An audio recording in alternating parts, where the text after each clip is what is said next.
Hello, everybody. Welcome into another episode of Hear Me Out. I'm Jackson Zuber. This is Harrison Klopp, and boy, Harry, we had a huge weekend of sports. We had, the NFL had some really big games, some really important stuff that kind of showed us just what this season is going to be like. Finally, some answers to some of those questions we've been asking. But Harrison, what else are we going on about on this show? Well, we also have a new lightweight king in boxing. Teofimo Lopez dethrones, the man, Lomachenko. We're going to break that down, say what's next for Teofimo Lopez, and we're also going to break down what's next for the LA Clippers. Ty Lue is in. How will they do going forward? Is this the missing piece that this underperforming Clippers team needs to win a title? But Harrison, before we get into that, we have to talk about the MLB playoffs. We have to talk about the World Series. And boy, I'm actually so excited for this one. It's one of those World Series where we actually have who I believe to be the two best teams in baseball going after each other. But it still has this David versus Goliath feel, and that's because of the discrepancy with their payrolls. The Dodgers pay Clayton Kershaw and Mookie Betts, the two of them, $26 million. The whole Rays team this year is getting paid $28 million. And they were still the best team in the American League. We have the best team in the National League in the regular season. They are going head-to-head. But Harrison, hear me out. This game, Game 1 tonight, is the most important game the Dodgers have played in the last 5 years that counts all the other times they've been in the World Series, all the other times they've been in the Championship Series. And this is the most important game for Clayton Kershaw and his legacy. He has long been known as a guy that is one of the greatest pitchers maybe of all time in the regular season, but when postseason comes around, he's just not the same guy, and this is his chance to prove that when the lights are brightest, he can finally do what he needs to do and help the Dodgers win Game 1 and keep that momentum going, because I feel if they can keep their momentum going and win this game, they might make quick work of a Rays team that is really, really good, but just on paper, not as good as this Dodgers team. So, Harrison, what do you think? Yeah, I'm rooting for the Rays, absolutely. I love that story, one of the lowest payrolls in baseball going up against, the Avengers, who have got everybody on this Dodgers team. It's crazy to think. Cody Bellinger is not even the best offensive player on his own team. It's Mookie Betts. That's mind-blowing to even think. But listen, the Rays, they've got a great bullpen, and Randy Arozarena is going to be a star in this league for a long, long time. But can he do it against this, Goliath? Listen, the Dodgers have come up close the past 2 years. I do think this will be the year they will get it done. I just think they have too much talent, and it's not like they're playing bad. They've won their last 3 games going into this one. I think this is the year the Dodgers will finally get it done, and I've got the Dodgers in 7 games. Oh, in 7. Really? Okay. All right. My prediction is, actually, I have 2 predictions. Okay. If the Dodgers win Game 1, give me the Dodgers in 5. If the Dodgers lose Game 1, I could see them dropping a couple games. Honestly, both games that Kershaw pitches, I could see them dropping. Give me the Dodgers in 6 then. But I think we will find out about that for sure, what the series is going to look like, tonight when they play. We already have now found out from Week 6 of the NFL season, Harrison, if you don't mind me moving this show along. we have found out some things about the NFL, though, in Week 6. Some things that we were kind of wondering, because this season has been a little confusing. We've had, there weren't any preseason games, so it took a little bit longer for some of these teams to kind of get adjusted and rolling and things like that. And one of those teams, I feel like, was the Tampa Bay Buccaneers, that going into the season, everyone talked about, oh my God, this offense. Tom Brady coming in, the weapons that they already have. Who knows what Ronald Jones is going to be? And he's turned himself into an RB1.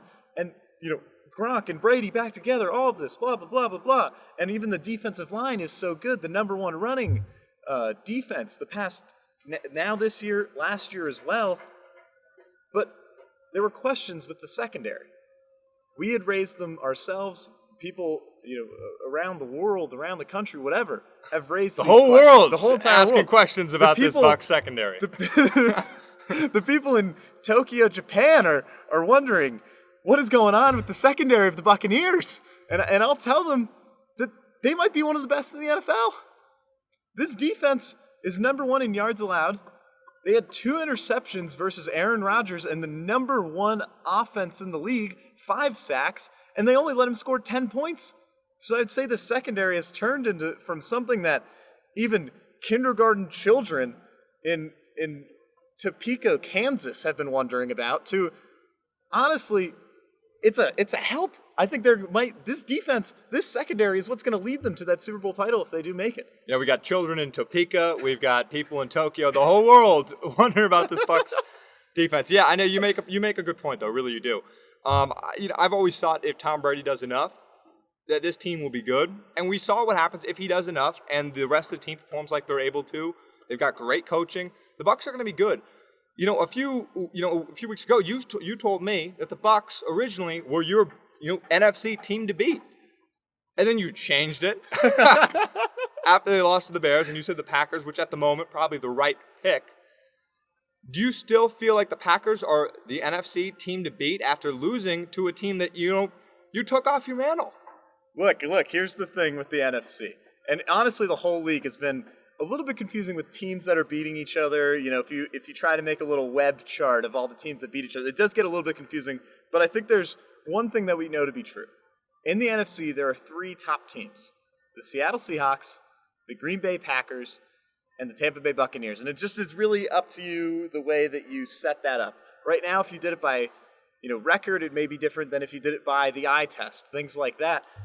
But with this Tampa Bay team, and what I've kind of learned through this NFL season is that you don't actually need really a great quarterback to win games with a team like the Bears who are winning it strictly off defense. And if the Tampa Bay Buccaneers can have a defense, obviously not as good as that Bears defense, but a really, really, really good defense, and Tom Brady, and if he's playing good with all these weapons, they're probably my top team in the NFC. They have to be. They definitely are the most complete team. If that's going to be your takeaway from this week, I totally get that. That's a great takeaway because I think the Bucs showed something that, I think they've shown a few times, but they've shown it against bad teams. To do it against the Packers, that's a huge win for Tampa Bay going forward. I think the biggest thing I've taken away was with the most underperforming team in the National Football League, the Minnesota Vikings, who are 1-5. They just gave a win to a team that had not won a game in the Atlanta Falcons. And my takeaway is something that I've always believed for a little while, and that's that Kirk Cousins is just not the solution in Minnesota. You flash back to Case Keenum in Minnesota. After that 2017-18 season, they had a chance to re-sign him. They didn't. I don't know why you would do that when you know Kirk Cousins does not fit your system. And obviously, hindsight is 20/20, right? But Kirk Cousins has not worked out the way he was supposed to in Minnesota. And you think about Minnesota, it's the most performing team in the history of the NFL. There's no fan base in the NFL that is more disappointed in their team than the Minnesota Vikings. They've gotten so close every year. They're always pretty good, but they always fall short. And it's time to make a change about that. And where do you start? You start with the most impactful position in all of sports, the quarterback position. The Vikings are going to have a really good pick this year in the draft. And there's some guys that they could look at. Look at Micah Parsons at Penn State, the linebacker at Penn State. He's a star. They could look there. They could use him. They could use a lot of guys, but they could also use a quarterback. And if they have a chance to get a quarterback in this draft, you best believe they have to take it. I mean, they may not get Trevor Lawrence, but if they get Justin Fields or Trey Lance is from Minnesota. That gives something that for the fans to be excited about because they haven't been excited about this position in forever. Kirk Cousins, again, not the answer. If you have a chance, which they definitely will, because this team, I'm going to tell you right now, is going to finish in the top 10 in the draft. They're that bad. You draft a quarterback and draft one that can be your franchise quarterback because you can draft every other position well. You can't miss on these top 3 guys.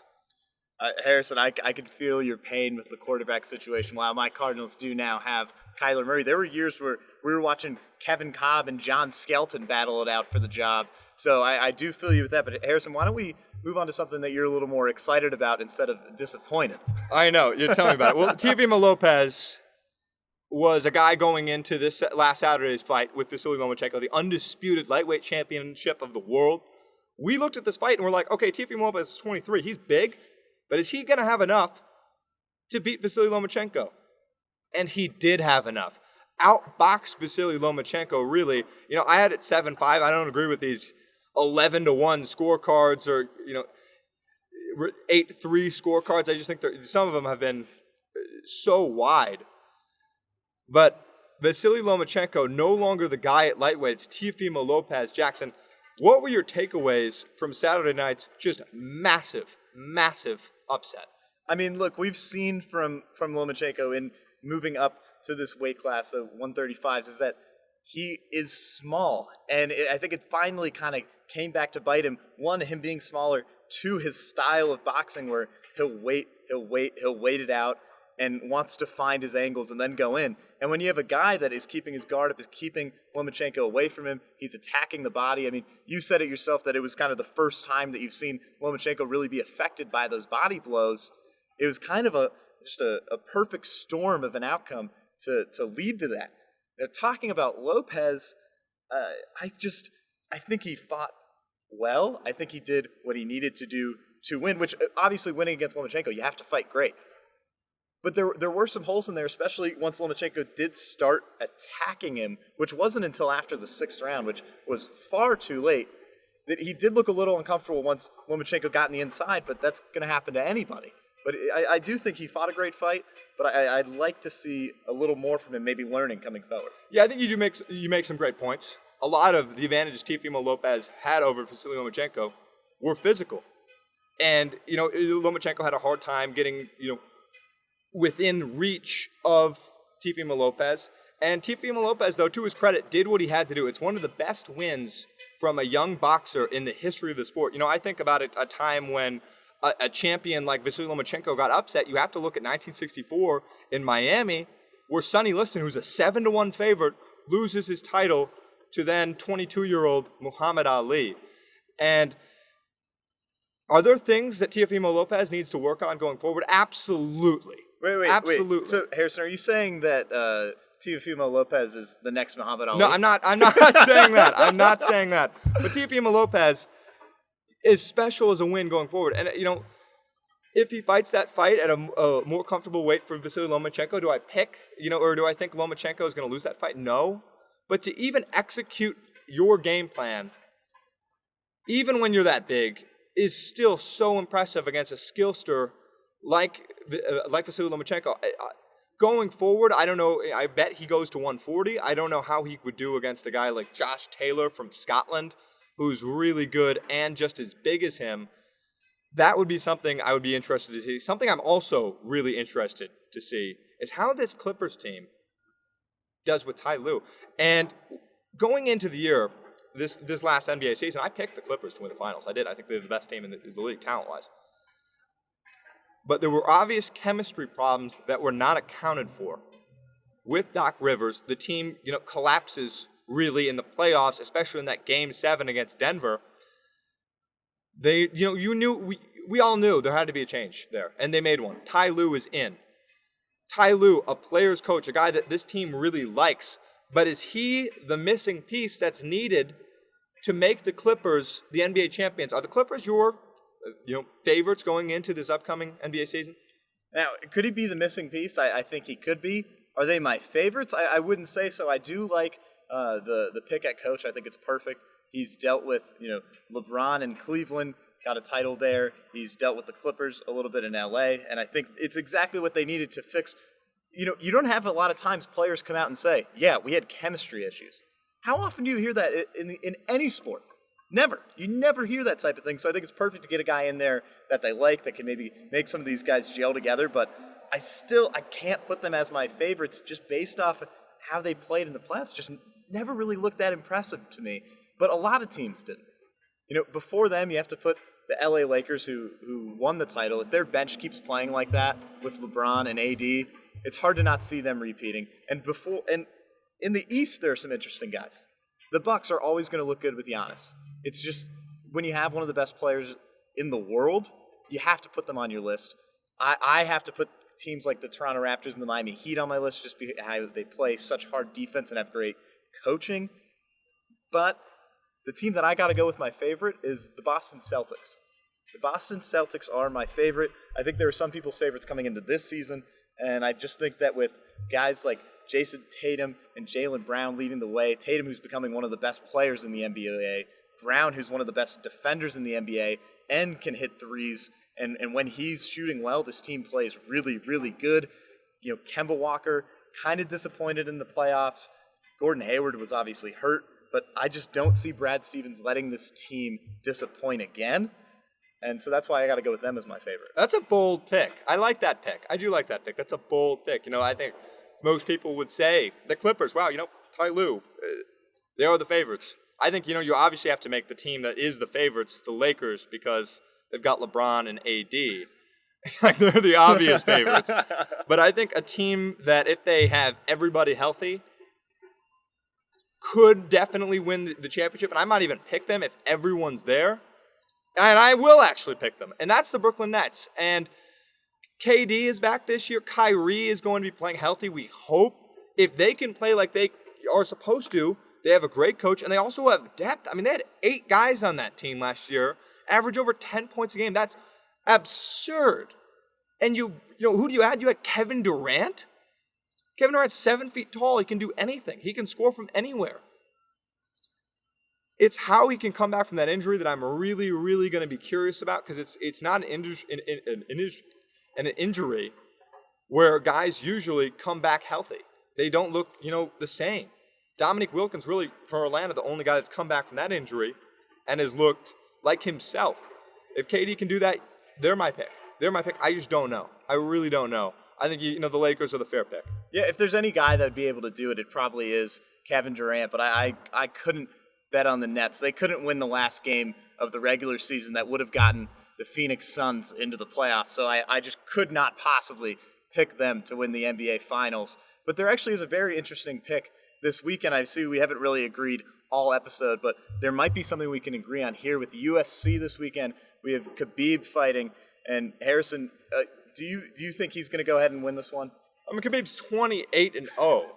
And Justin Gaethje's really good, but at some point, you run into a guy that's just too good. And Khabib he'll go down, in my opinion, as the UFC GOAT. I don't think that stops this Saturday. I've got Khabib. What about you? Well, I mean, Justin Gaethje is, as a lot of people have said, his toughest opponent. But that said, for every single one of Khabib's opponents, and then he beats them. So, yeah, I'm going to have to go with him as well. As you can see, we actually did agree on one thing.